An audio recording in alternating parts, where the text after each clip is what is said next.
बीरबल का जादुई झोला। शाही दरबार में रोज की तरह आज भी भीड़ थी।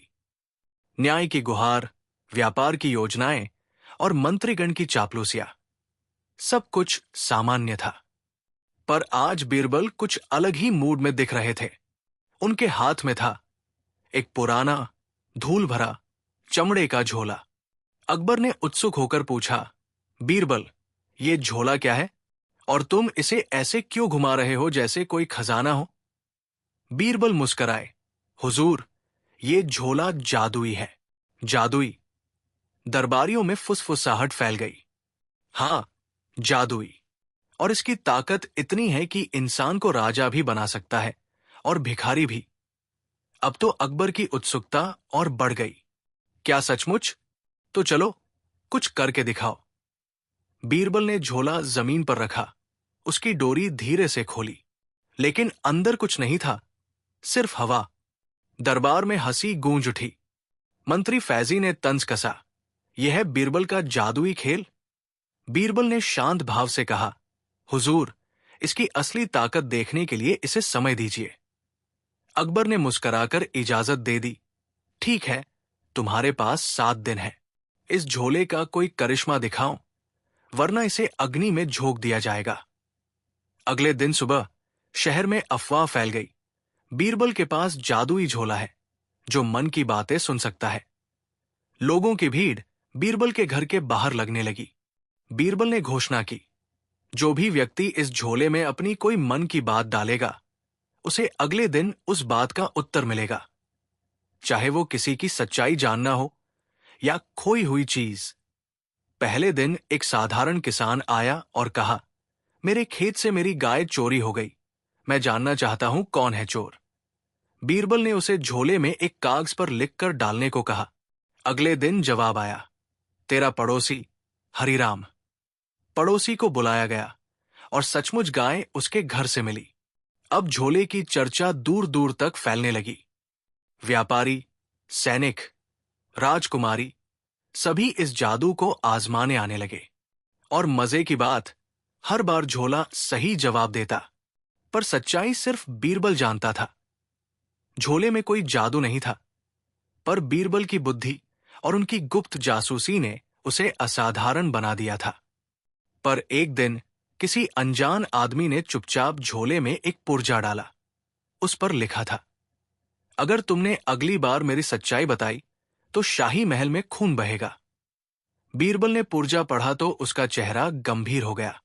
उन्होंने उस व्यक्ति को पहचानने के लिए दरबार के सबसे गुप्त जासूसों को लगाया।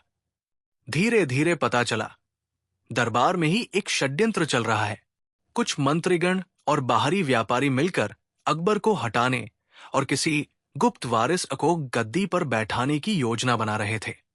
बीरबल जान गया कि झोला अब सिर्फ खेल नहीं, एक युद्ध का हथियार बन चुका है। 7वें दिन अकबर ने फिर दरबार बुलाया। बीरबल, अब तक तुम्हारे झोले ने कमाल कर दिखाया है। आज आखिरी दिन है, अब बताओ इसकी सच्चाई क्या है? बीरबल मुस्कुराए और बोले, हुजूर, आज मैं इस झोले में एक सवाल डालूंगा और आप सब उसका उत्तर सुनेंगे। उन्होंने झोले में पर्ची डाली। दरबार में बैठे कितने लोग गद्दारी का मन बना चुके हैं, सबकी सांसें थम गई। झोले से उत्तर निकला, 3 मंत्री और 1 दरबारी। दरबार में सन्नाटा छा गया। अकबर खड़ा हुआ और गरज कर बोला, कौन है वे? बीरबल बोले, हुजूर, वो चारों आज दरबार में नहीं आए, और इसी से आप जान लीजिए कि जादू किसका है, झोले का या आपके बीरबल का। उस रात बीरबल अपने कक्ष में बैठे थे। उन्होंने झोले को खोला, पर अंदर एक नई पर्ची थी जो बीरबल ने नहीं डाली थी। उसमें लिखा था, तुमने मेरा पहला इशारा नहीं समझा, अब अगला वार तुम पर होगा। अगली बार झोला तुम्हारे खिलाफ बोलेगा। संभल जाओ। बीरबल चौंके। झोला खुद कैसे बोल सकता है? क्या इसमें सचमुच कुछ जादू है या कोई और कहीं से ये खेल खेल रहा है? बीरबल ने झोले को गौर से देखा। उसकी तह में उन्हें एक छिपा हुआ खांचा मिला, जैसे उसमें से कोई संदेश किसी दूर जगह से आ रहा हो। और तभी दरवाजे पर दस्तक हुई। एक बुर्काधारी महिला अंदर आई और बोली, मैं ही हूं वो जिसने ये झोला तुम्हें भेजा था, और तुम्हें अब सच जानना होगा, पर कीमत चुकानी पड़ेगी। बीरबल ने जब उस महिला को देखा तो एक पल के लिए उसकी आंखें स्थिर हो गई। उसकी चाल, आवाज और नजरें जैसे कहीं देखी हो। तुम कौन हो? महिला ने कहा, जिसे तुमने कभी बचाया था, पर अब वो तुम्हें बचाने नहीं आई। बीरबल ने पूछा, झोला, इसमें क्या है? महिला ने धीमे स्वर में कहा, ये झोला सिर्फ तुम्हारा नहीं है, ये कभी मेरे पिता का था, एक राज जादूगर जो मुगल साम्राज्य के खिलाफ विद्रोही था। इस झोले में न सिर्फ शब्द छिपे होते हैं, बल्कि आत्माएं भी। बीरबल सन्न रह गया। आत्माएं? हां, ये झोला इंसानों के विचारों को खींच सकता है, उनकी इच्छाओं को, और कभी कभी उनकी सच्चाई भी उगलवा सकता है। रात को बीरबल ने झोला खोला और उसके भीतर एक अजीब सी गूंज उठी, बीरबल, बीरबल, तुम्हारे चारों ओर धोखा है। अचानक कमरे का तापमान गिर गया, दीपक बुझ गए, झोले से हल्की नीली रोशनी निकलने लगी और कमरे में परछाइयां नाचने लगी। बीरबल ने हिम्मत से कहा, अगर ये आत्माएं हैं तो वे कौन हैं और मुझसे क्या चाहती हैं? झोले से आवाज आई, राजा को मत बताओ। दरबार में सच्चे गद्दार हैं, लेकिन असली राजा भी अब अकेला नहीं है। अगले दिन दरबार में एक नई घोषणा हुई। एक नया सलाहकार लाया गया है जो विदेशी विद्या का ज्ञाता है। उसका नाम था इल्मुद्दीन, और उसका चेहरा बहुत साधारण लेकिन आंखें बहुत गहरी थी। बीरबल ने उसे देखा और मन ही मन सोचा, यह साधारण व्यक्ति नहीं। एक रात बीरबल ने गुप्त रूप से उसका पीछा किया और देखा कि वो एक भूमिगत तहखाने में जाकर कुछ अजीब रेखाओं और मंत्रों से एक काले झोले से बात कर रहा था। बीरबल समझ गया, अब लड़ाई सिर्फ बुद्धि की नहीं, रहस्यमय शक्तियों की भी है। बीरबल और इल्मुद्दीन दोनों के पास थे दो झोले। एक बीरबल के पास पुराने मंत्रों और आत्माओं से जुड़ा, और दूसरा इल्मुद्दीन के पास काली शक्तियों से संचालित। दरबार में अब एक अजीब खेल शुरू हुआ। दोनों झोलों से निकलते उत्तर एक दूसरे के विरुद्ध होने लगे। एक बार जब राजा ने पूछा, मेरे राज्य में सबसे बड़ा देशद्रोही कौन है? बीरबल का झोला बोला, वो जो अभी तुम्हारी बाई ओर बैठा है। इल्मुद्दीन का झोला बोला, वो जो तुम्हारे सबसे करीब बैठा है। बीरबल, राजा अकबर असमंजस में पड़ गया। अचानक दरबारियों ने बीरबल पर सवाल उठाने शुरू कर दिए। झोला जादू नहीं, छल है। बीरबल देश का रहस्य चुरा रहा है। उसका झोला आत्माओं से नहीं, दुश्मनों से भरा है। अकबर अब चुप था। राजा ने कहा, बीरबल, तुम्हें साबित करना होगा कि तुम बेगुनाह हो, वरना झोला जलेगा और तुम्हारे साथ तुम्हारी प्रतिष्ठा भी। बीरबल ने कहा, मुझे 7 रातें चाहिए इस झोले की सच्चाई जानने के लिए। राजा ने इजाजत दी। आखिरी बार बीरबल ने खुद को कक्ष में बंद कर लिया। उन्होंने झोले की तह में छिपे खांचे को खोला। वहां मिला एक पुराना पत्र। उसमें लिखा था, ये झोला सिर्फ जादू नहीं, एक मंत्र दर्पण है। जो जैसा सोचता है, झोला वैसा उत्तर देता है, लेकिन जो इसे अपने स्वार्थ के लिए उपयोग करे, वो इसकी आत्माओं का शिकार बनता है। बीरबल समझ गए, ये झोला किसी भी तरफ झुक सकता है। ये ना भला है, ना बुरा, ये बस दर्पण है। 7वीं रात बीरबल ने झोले से एक अंतिम प्रश्न पूछा, क्या मैं सच में इस झोले का स्वामी हूं या केवल मोहरा? झोले से उत्तर निकला, स्वामी वही जो खुद को मोहरा माने, और मोहरा वही जो खुद को स्वामी समझे। उस क्षण बीरबल ने झोले को जमीन पर रखा और कहा, तुम्हारी सच्चाई अब मैं नहीं, लोग जानेंगे। अगले दिन बीरबल दरबार में आए। झोला उनके पास नहीं था। राजा ने पूछा, झोला कहाँ है? बीरबल ने जवाब दिया, झोला चला गया, पर उसकी ताकत अब हमारे बीच है, सबकी नजरों, सबके मन में, और शायद किसी और हाथ में। इसी बीच महल के पिछवाड़े से एक समाचार आया। एक दरबारी ने झोले जैसा एक वस्त्र ढूंढा है जो अब एक छोटे बालक के पास है, और वो बालक सोते हुए लोगों की सच्चाई बता रहा है। अकबर ने पूछा, कौन है वो बालक? बीरबल ने जवाब नहीं दिया। उनकी आंखें क्षितिज की ओर टिकी थी, जहां से एक नई कहानी जन्म लेने को तैयार थी। कहा जाता है कि बालक रात को नींद में बोलता था, पर जो भी कहता वो सच निकलता। उसका नाम था आरव, उम्र 8 वर्ष।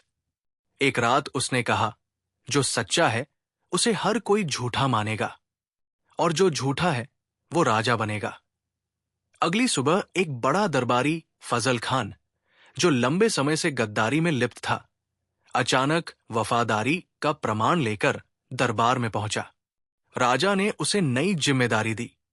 बीरबल मुस्कुराए, पर उनके चेहरे पर चिंता थी। एक रात बीरबल ने आरव से मिलने का निश्चय किया। बालक अकेले नदी किनारे बैठा था, और उसके पास वही पुराना झोला जैसा कोई वस्त्र रखा था, पर यह पहले वाले झोले से थोड़ा अलग था। उसमें सोने की डोरी और अंदर कुछ अजीब सी चमक थी। बीरबल ने पूछा, तुम ये कहां से लाए? आरव ने मासूमियत से कहा, यह मेरे सपनों से निकला। एक आदमी रोज सपने में आता है, कहता है कि मैं अगला बीरबल हूं। बीरबल का चेहरा सख्त हो गया। अगला बीरबल? अकबर के दरबार की पुरानी किताबों में एक भविष्यवाणी दर्ज थी। जब बीरबल ज्ञान त्यागेगा, तब उसके उत्तराधिकारी को दिव्य वस्त्र मिलेगा। पर अगर वो वस्त्र काले झोले से टकराया, तो साम्राज्य 3 भागों में बंटेगा। बीरबल ने किताब के पन्नों को फिर से पढ़ा और मन ही मन कहा, आरव, क्या तू वही है? अब बीरबल के सामने 3 सवाल थे। क्या झोला वाकई लौट आया है? क्या आरव सच में उत्तराधिकारी है? और क्या इल्मुद्दीन की वापसी निकट है? उधर इल्मुद्दीन गायब हो चुका था, लेकिन उसकी काली संगत सक्रिय हो गई थी। दरबार में धीरे धीरे एक नया दल बन गया, जो आरव को धर्मगुरु बनाने का समर्थन कर रहा था। उनका मानना था कि वो बालक दिव्य शक्ति से जुड़ा है। बीरबल ने यह देखकर अकबर से कहा, हुजूर, अब खेल नीति का नहीं, अंधश्रद्धा का हो गया है। पर अकबर खुद दुविधा में थे। उन्होंने बीरबल से कहा, अगर आरव सच में उत्तराधिकारी है तो हम क्या करें? बीरबल ने कहा, अगर यह झोला सही हाथों में नहीं रहा तो पूरा साम्राज्य खोखला हो जाएगा। बीरबल ने तय किया कि आरव की परीक्षा ली जाएगी, मनोबल, विवेक और सच्चाई की। 3 प्रश्न रखे गए। अगर तुम्हें राजा बना दिया जाए, पहला आदेश क्या होगा? यदि झूठ बोलने से किसी की जान बचती है, तो क्या झूठ बोलोगे? अगर बीरबल तुम्हारा रास्ता रोके, तो क्या करोगे? आरव ने जवाब दिया, पहला आदेश, कोई भी वस्त्र या झोला पूजा का साधन नहीं होगा। झूठ बोलूंगा, पर सच्चाई बाद में जरूर बताऊंगा। बीरबल मेरे गुरु हैं, मैं उनसे नहीं लड़ूंगा, लेकिन उनके सामने खड़ा जरूर रहूंगा। बीरबल चौंक गए। जवाब सीधे नहीं थे, पर गहरे थे। अचानक महल के तहखाने में काले झोले की चमक दोबारा दिखी। इल्मुद्दीन लौट आया था, पहले से कहीं ज्यादा शक्तिशाली होकर। उसने बीरबल और आरव को बुलाया। दोनों झोले अब सामने होंगे। एक बतलाएगा भविष्य, दूसरा बनाएगा भविष्य। दोनों झोले सामने रखे गए। इल्मुद्दीन ने पूछा, राजा का उत्तराधिकारी कौन होगा? काले झोले ने कहा, मैं। सुनकर सब चौंक गए। बीरबल के झोले ने कहा, जिसका मन साफ हो वही राजा बने। तभी महल में जमीन हिली। एक छिपा हुआ दरवाजा खुला और अंदर से वही नकाबपोश महिला निकली जिसने झोला दिया था। उसने कहा, अब फैसला समय नहीं करेगा, एक तीसरी शक्ति करेगी। वो महिला राजविद्या की अंतिम ज्ञाता थी। उसके पास था तीसरा झोला, सफेद वस्त्र में, चुपचाप। उसने उसे खोला और पूछा, किसे नहीं चाहिए सत्ता, फिर भी योग्य है? तीनों की ओर देखा गया, बीरबल, आरव, इल्मुद्दीन। सफेद झोले ने कहा, उत्तर वही है जहां कोई देख नहीं रहा। महल में सभी परेशान, अचंभित और भयभीत थे। अकबर ने बीरबल से पूछा, अब क्या होगा? बीरबल ने कहा, तीनों झोले अब हमारे हाथ में नहीं हैं। वे चेतन हो चुके हैं। अब हर इंसान का मन एक झोला है, जो जैसा सोचता है वैसा बनता है। महल में अचानक तीनों झोले गायब हो गए। आरव भी नहीं मिला। इल्मुद्दीन का अंत किसी को नहीं दिखा। केवल एक वाक्य दीवार पर लिखा मिला, जो उत्तर नहीं खोजता उसे हर झोला जवाब देता है। राजमहल अब वैसा नहीं था जैसा पहले था। बीरबल मौन रहने लगे थे। झोलों की विदाई के बाद न तो दरबार में वो चहल पहल रही, नहीं बादशाह अकबर में पहले जैसी चमक। और फिर 3 महीने बाद एक रहस्यमयी चिट्ठी अकबर के शयन कक्ष में पाई गई। बिना किसी मुहर के, बिना किसी नाम के। झोले अब लौट आए हैं, पर इस बार वे प्रश्न नहीं पूछते, वे निर्णय सुनाते हैं। और अगला निर्णय बीरबल पर होगा। अगली सुबह पूरे दरबार में एक जानी पहचानी हलचल हुई। काले झोले की वापसी की खबर फैली। इल्मुद्दीन अब राज जादूगुरु बनकर लौटा था। उसके साथ था काले झोले का नया संस्करण, जो अब केवल काला नहीं, बल्कि उसकी डोरियों पर लाल रंग की जली रेखाएं थी। इल्मुद्दीन ने दावा किया, ये झोला अब आत्माओं से नहीं, भविष्य से बात करता है। राजा अकबर उसे सुन रहे थे, पर बीरबल चुप थे। उसी शाम बीरबल को एक और पत्र मिला। आरव अब मेरे पास नहीं है, लेकिन वो लौटेगा अंतिम निर्णायक के रूप में। तब तक उसे ढूंढने की कोशिश मत करना। झोले अब तुम्हारे खिलाफ है। बीरबल अकेले गुप्त वेश में आरव की खोज में निकल पड़े। उनकी यात्रा उन्हें एक पुराने जंगल के बीच स्थित एक वर्जित शाला तक ले गई, जहां कभी बीरबल ने जादू और तर्क का अध्ययन किया था। वहीं पर उन्हें मिला सफेद झोला, लेकिन अब वो बदल चुका था। वो बोल नहीं रहा था, बल्कि कांप रहा था। बीरबल ने हाथ लगाया तो झोले से निकली एक धीमी आवाज, आरव सुरक्षित नहीं है, कोई उसे गढ़ रहा है, एक युद्ध के लिए। बीरबल के न लौटने पर इल्मुद्दीन ने राजा से कहा, बीरबल झोले की शक्ति चुराने गया है, वो अब वफादार नहीं रहा। राजा अब पहले जैसे नहीं रहे थे। उनके निर्णय अब काले झोले की सलाह पर आधारित होने लगे थे। बीरबल के खिलाफ साजिशें तेज हो गई। उन्हें गद्दार घोषित करने की तैयारी शुरू हुई। उसी समय बीरबल लौटे, पर अकेले नहीं। बीरबल के साथ था आरव, लेकिन आरव पहले जैसा नहीं रहा। उसकी आंखें शांत थी, पर उसमें एक चमक थी, जैसे उसने कुछ देख लिया हो जिसे कोई और न देख सका। आरव ने कहा, अब झोले मुझसे डरते हैं, पर मैं डरता हूं इंसानों से। राजमहल के प्रांगण में एक सभा बुलाई गई। तीनों झोलों को पुनः दरबार में लाया गया। काला झोला इल्मुद्दीन के साथ, सफेद झोला आरव के साथ, पुराना झोला बीरबल के साथ। तीनों से एक ही प्रश्न पूछा गया, राज्य का अगला मार्ग कौन तय करेगा, सत्य, शक्ति या श्रद्धा? काले झोले ने कहा, शक्ति। सफेद झोले ने कहा, सत्य। बीरबल का झोला चुप रहा। राजा ने पूछा, तुम्हारा झोला क्यों नहीं बोलता?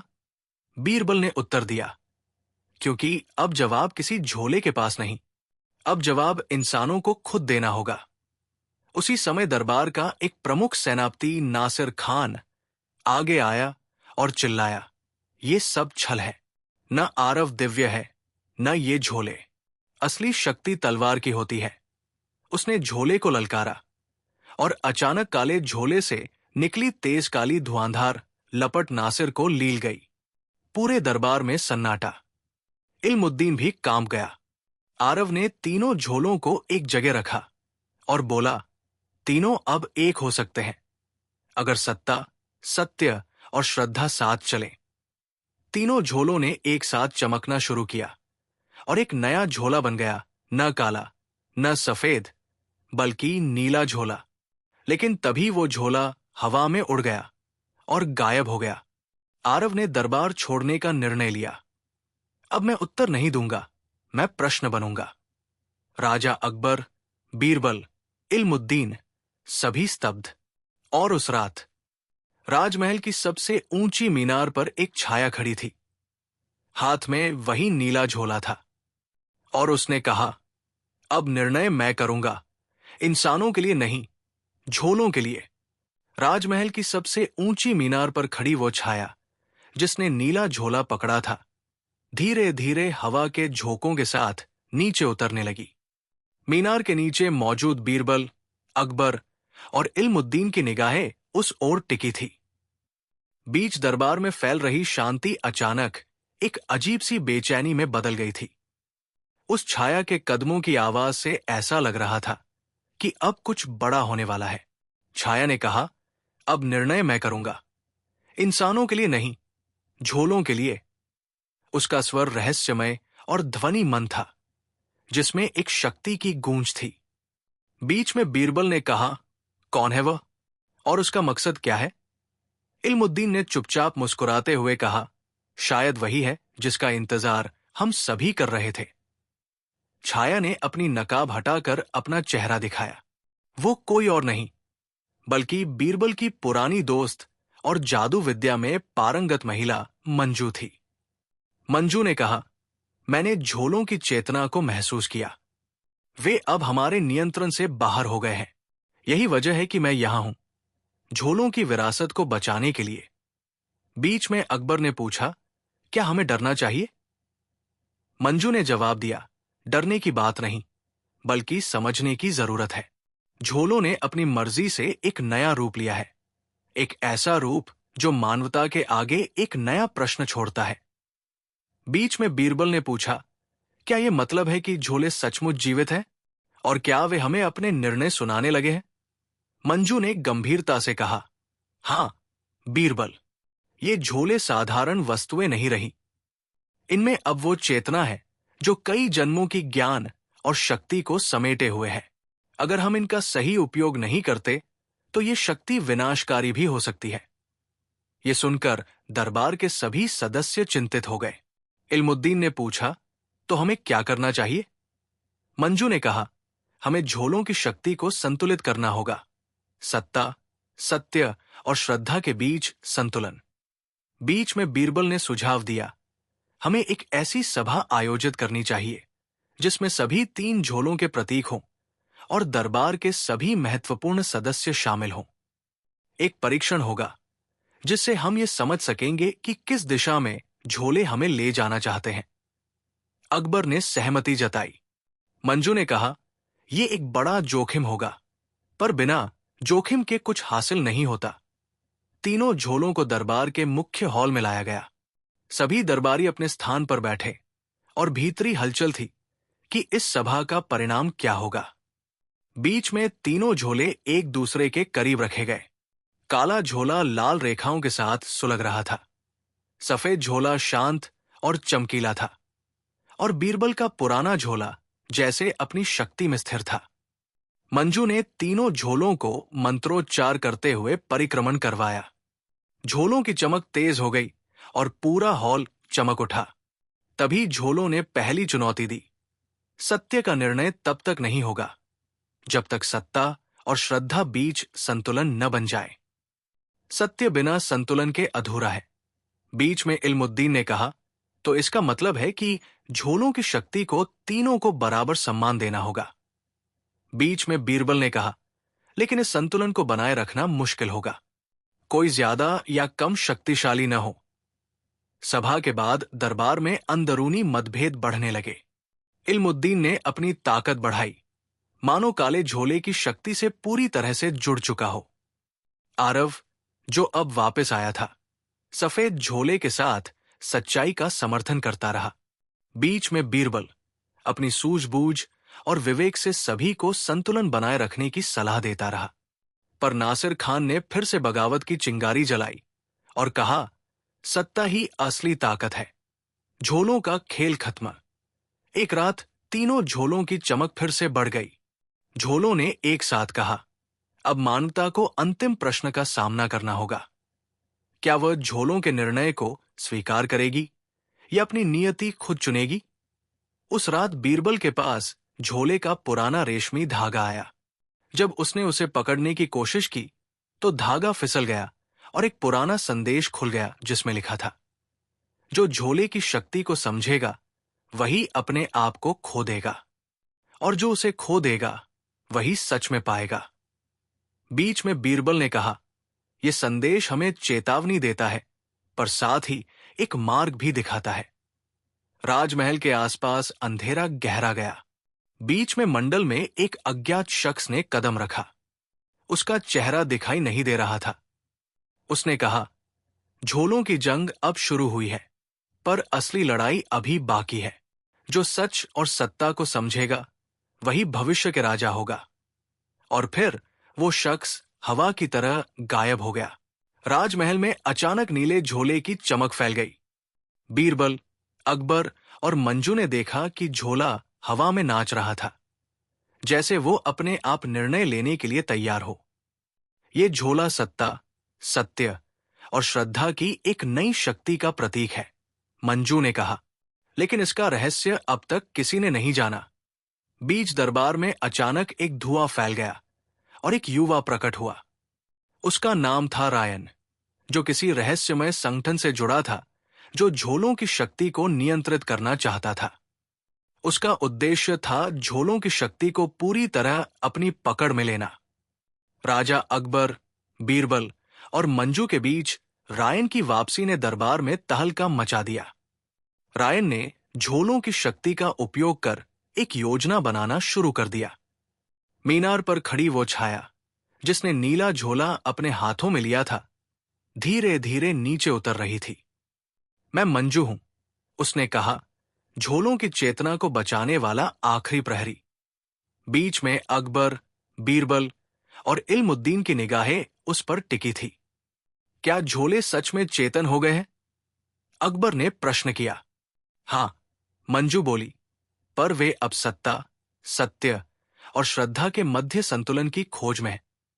मंजू के आने के बाद दरबार में नई हलचल शुरू हो गई। इल्मुद्दीन, जो सत्ता की ओर झुका था, अब और भी अधिक मजबूत हुआ। आरव, जो सत्य का प्रतिनिधित्व करता था, चुपचाप अपनी सोच में खोया था।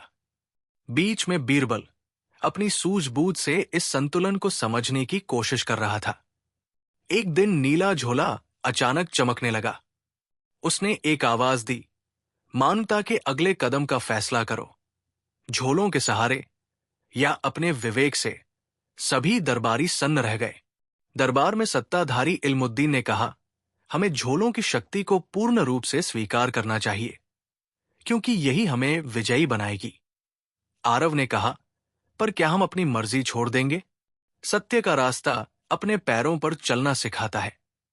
बीच में बीरबल ने कहा, श्रद्धा से ही शक्ति और सत्य का मिलन संभव है, पर यह संतुलन बनाए रखना असंभव सा लगता है। इसी बीच एक अज्ञात ताकत ने दरबार में साजिश रची। राजमहल के गुप्त द्वारों में से एक रहस्यमय व्यक्ति घुसा, जिसने झोलों की शक्ति को अपने कब्जे में लेने की योजना बनाई। दरबार में विश्वासघात ने कोहराम मचा दिया। मंजू और बीरबल को शक हुआ कि कोई उनके बीच है जो झोलों की शक्ति को बर्बाद करना चाहता है। तीनों झोलों ने दरबार में एक अंतिम परीक्षा रखी। जो व्यक्ति झोलों के रहस्यों को समझेगा वही अपनी नियति खुद तय करेगा। अंत में जब सभी झोलों के फैसले सुनने के लिए तैयार थे, तो नीला झोला अचानक गायब हो गया। दरबार में एक आवाज गूंज उठी, अब निर्णय मानवता के हाथ में है। क्या वे अपनी नियति खुद चुनेंगे या झोलों के फैसलों के पीछे छिपेंगे? राजमहल की गुफाओं से उठती हवा में एक अनोखी हलचल थी। बीरबल के हाथ में था वो नीला झोला, जो सत्ता, सत्य और श्रद्धा के मिलन का प्रतीक था। मगर इस झोले में छिपा था एक रहस्य जो अब तक किसी ने नहीं जाना था। नीला झोला धीरे धीरे अपनी चमक बढ़ा रहा था, मानो वो खुद अपनी शक्ति को जागृत कर रहा हो। बीच दरबार में अकबर, बीरबल, मंजू, इल्मुद्दीन और आरव के चेहरे चिंतित और उत्सुक थे। नीला झोला अचानक एक तेज रोशनी के साथ चमका और उसकी आवाज गूंजने लगी, जो इस शक्ति को नियंत्रित करेगा वही भविष्य के भाग्य का स्वामी होगा। पर इसके लिए चाहिए एक परीक्षा, सत्य, सत्ता और श्रद्धा की परीक्षा। मंजू ने बताया, ये परीक्षा ऐसी है जो मानवता के दिल की सच्चाई को परखेगी। बीच में अकबर ने कहा, तैयार रहना होगा हमें, क्योंकि ये केवल शक्ति की परीक्षा नहीं, बल्कि हम सबके आत्मा की परीक्षा होगी। झोले ने 3 प्रतीक प्रकट किए, एक तीर, एक शीशा और एक मणि। तीनों प्रतीक सत्ता, सत्य और श्रद्धा का प्रतिनिधित्व करते थे।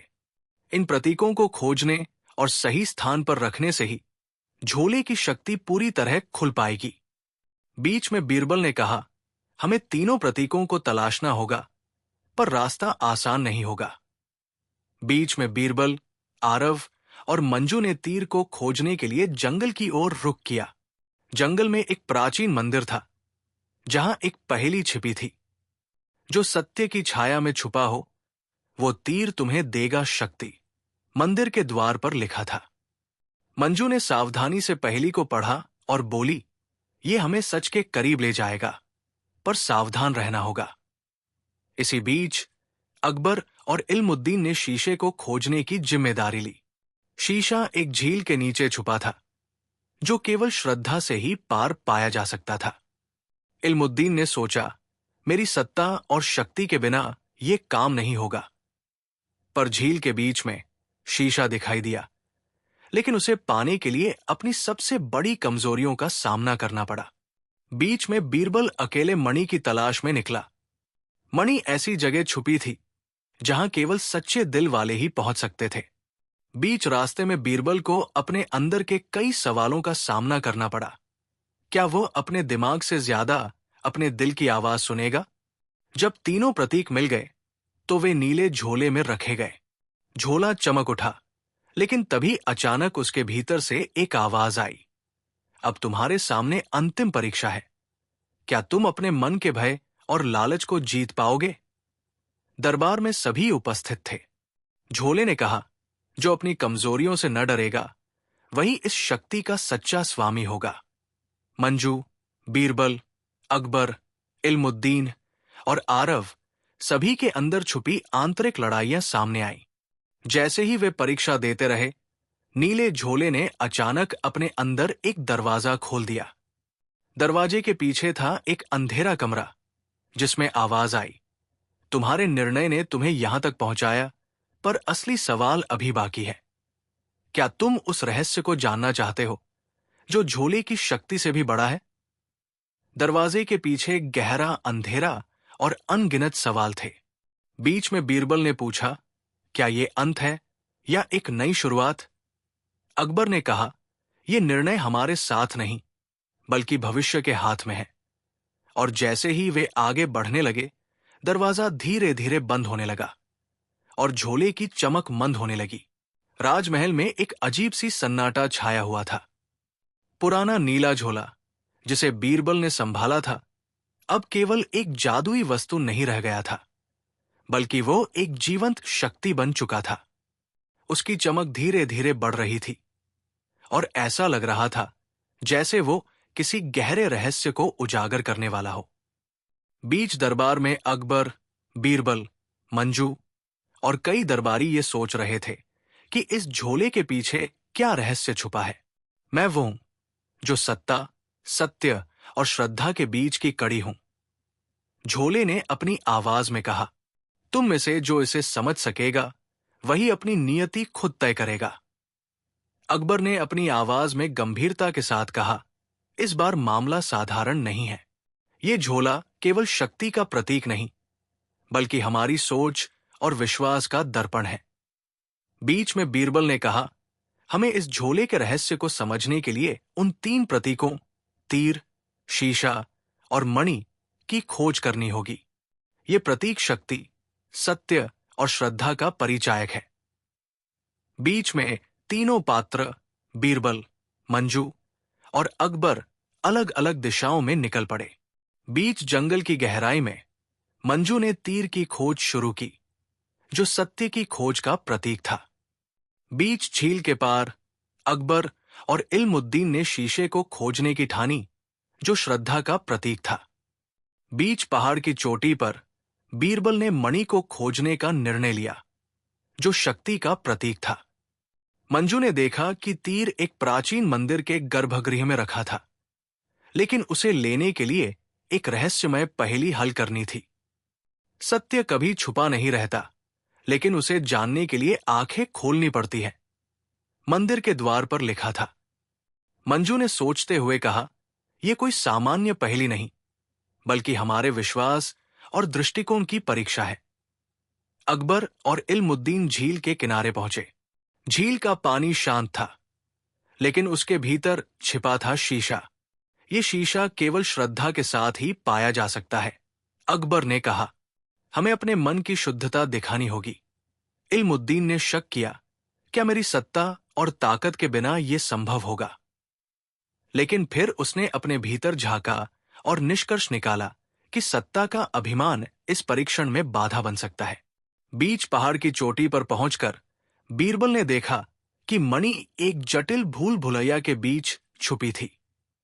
यहां पहुंचना मुश्किल नहीं, बल्कि खुद को समझना मुश्किल है, बीरबल ने अपने आप से कहा। वो भूल भुलैया के माध्यम से चलता रहा, जहां हर मोड़ पर उसके सामने उसके अपने मन के भय और संदेह खड़े थे। तीनों प्रतीक मिलाने पर नीला झोला तेज चमकने लगा। लेकिन तभी झोले ने एक अंतिम चुनौती दी, क्या तुम अपनी कमजोरियों और लालचों को जीत पाओगे? बीच दरबार में सन्नाटा छा गया। झोला एक गहरे कमरे का दरवाजा खोलता है, जहां अंधेरा और अनिश्चितता घिरी हुई है। यहां से आगे का रास्ता तुम खुद तय करोगे, पर ध्यान रहे, हर निर्णय का परिणाम होगा। झोले ने चेतावनी दी। बीच में बीरबल, अकबर, मंजू और इल्मुद्दीन सभी सोच में डूब गए। राजमहल की दीवारें इतिहास की गवाही दे रही थी, पर आज उनमें एक अनोखी हलचल थी। नीला झोला, जो बीरबल ने पाया था, अब अपनी असली शक्ति दिखाने वाला था। पर वो शक्ति केवल तभी जागेगी जब सत्य, सत्ता और श्रद्धा के बीच का रहस्य सुलझेगा। बीच दरबार में अकबर, बीरबल, मंजू, इल्मुद्दीन और आरव सभी के मन में एक ही सवाल था, क्या हम उस शक्ति को समझ पाएंगे, या ये हमें हमारी कमजोरियों के गर्त में धकेल देगा? झोले की चमक बढ़ रही थी। उसकी आवाज गूंज उठी, मैं वो शक्ति हूं जो तुम्हारी नियति बदल सकता हूं। पर इसके लिए तुम्हें 3 प्रतीकों को खोजकर मेरे पास लाना होगा, तीर, शीशा और मणि। ये प्रतीक शक्ति, सत्य और श्रद्धा का परिचायक है। बीच में बीरबल ने कहा, यह केवल खोज नहीं, परीक्षा है। जो इसे पास करेगा वही इस रहस्य का अधिकारी होगा। मंजू जंगल की गहराई में छुपे उस मंदिर की ओर बढ़ी, जहां तीर छुपा था। मंदिर के द्वार पर लिखा था, सत्य वह है जो अनदेखा हो, फिर भी महसूस किया जाए। मंजू ने पहली पढ़ी और मंदिर के अंदर कदम बढ़ाए। वहां कई दरवाजे थे, हर एक पर एक सवाल। हर सवाल सत्य की अलग परत खोल रहा था। मंजू ने हर सवाल का जवाब अपनी अंतर्दृष्टि से दिया, पर जब अंतिम दरवाजा खुला तो उसे एक नया रहस्य मिला। तीर के साथ एक कागज, जिस पर लिखा था, सत्य की खोज तुम्हारे मन की शुद्धता पर निर्भर है। क्या तुम तैयार हो? अकबर और इल्मुद्दीन झील के किनारे पहुंचे। झील का पानी साफ था, पर नीचे गहरे जल में एक शीशा चमक रहा था। अकबर ने कहा, श्रद्धा बिना यह शीशा छूना असंभव है। इल्मुद्दीन ने सोचा, क्या मेरा अभिमान इसे पाने नहीं देगा? जल में उतरते समय अकबर को अपने भीतर के डर और लालच का सामना करना पड़ा। आखिरकार जब वो शीशा लेकर बाहर निकला तो उसकी आंखें नम थी। वो जान चुका था कि श्रद्धा केवल शक्ति नहीं, बल्कि समर्पण भी है। बीच पहाड़ की चोटी पर पहुंचा बीरबल। वो भूल भुलैया में था, जहां हर मोड़ पर उसे अपनी गलतियों, डर और अनसुलझे सवालों का सामना करना पड़ा। मणि केवल वही पा सकता है जो अपने अंदर के अंधकार से लड़ सके, बीरबल ने खुद से कहा। हर कदम पर बीरबल की सोच गहराई में उतरती गई। अंततः एक प्राचीन गुफा में उसे मणि मिला, लेकिन उसे उठाते ही गुफा के दरवाजे बंद हो गए। तीनों प्रतीक लेकर वे वापस दरबार आए। नीला झोला तेज चमकने लगा और बोला, अब तुम्हें अंतिम परीक्षा से गुजरना होगा। अपने अंदर के भय, लालच और अनिश्चितता से। बीच में दरबार में एक सन्नाटा छा गया। सभी पात्रों के सामने नीला झोला एक अंधकारमय कक्ष खोलता है।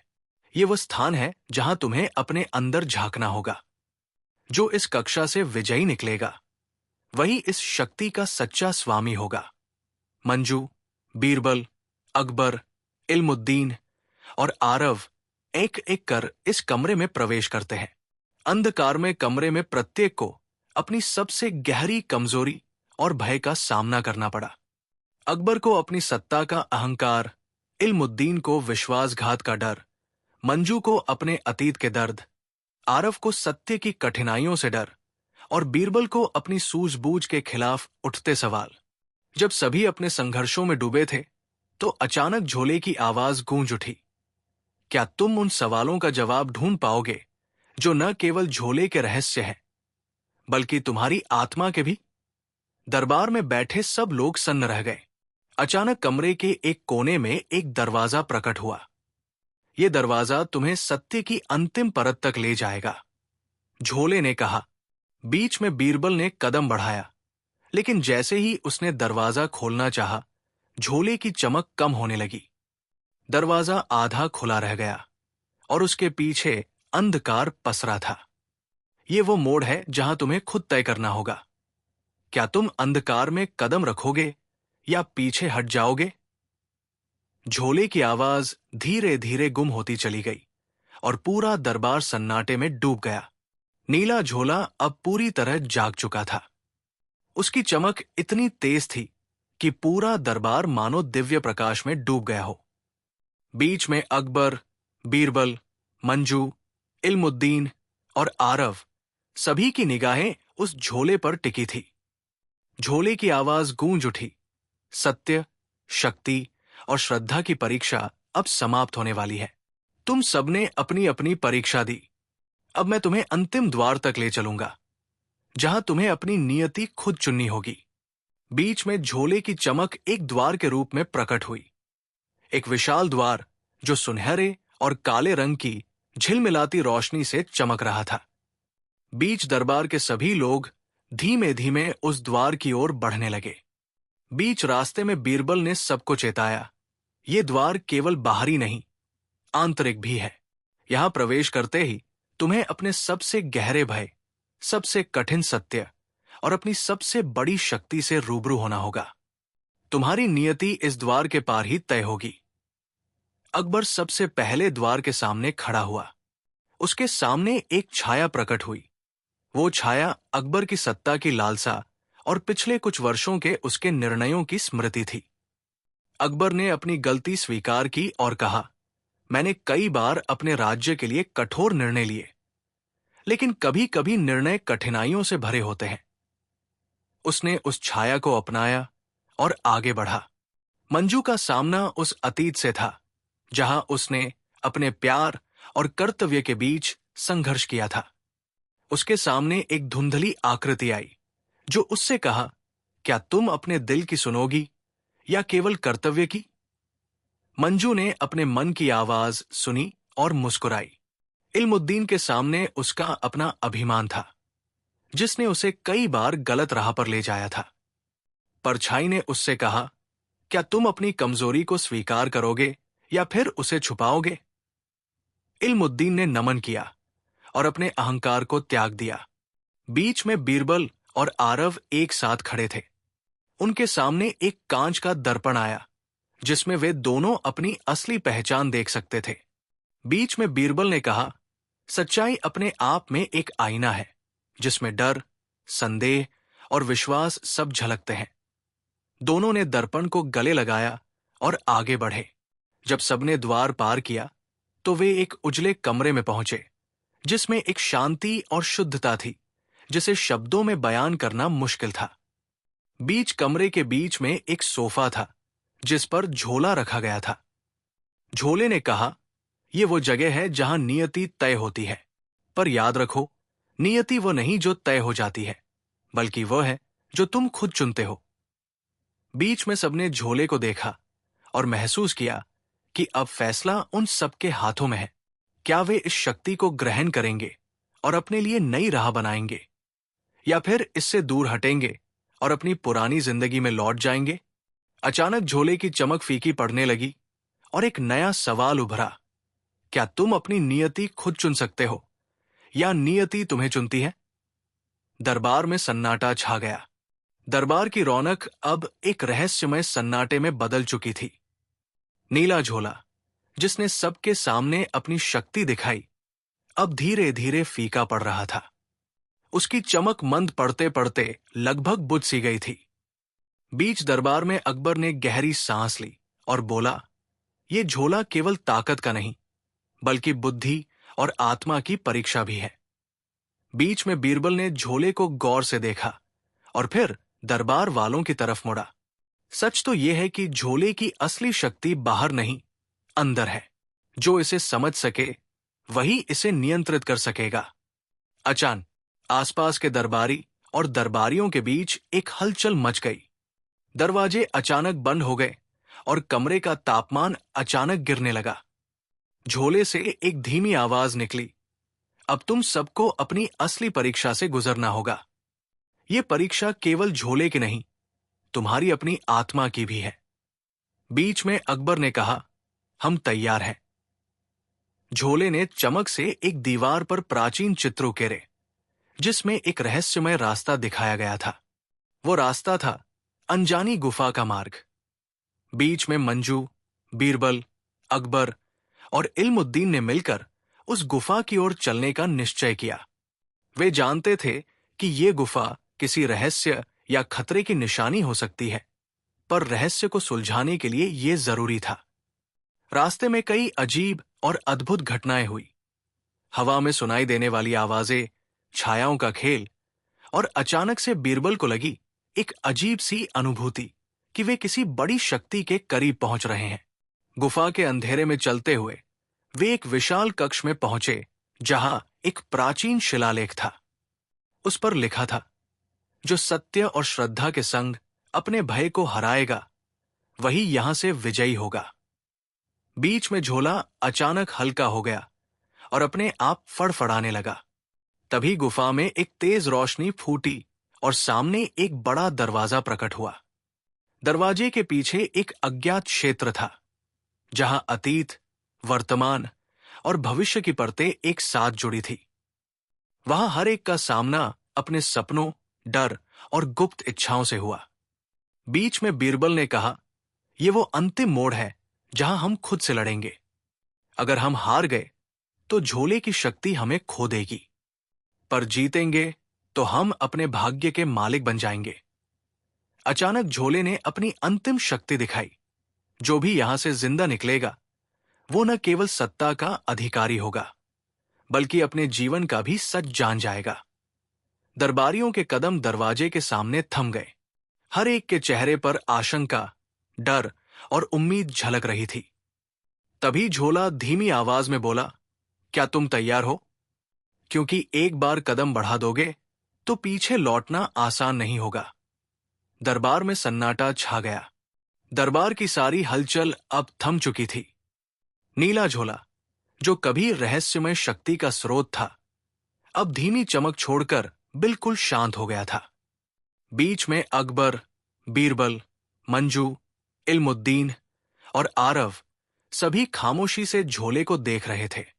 झोले ने आखिरी बार अपनी आवाज में कहा, मेरी शक्ति ने तुम्हें परीक्षा में डाला, तुम्हारे भीतर की अच्छाई और कमजोरी को परखा, पर अब मैं तुम्हारे हाथों से मुक्त हूं।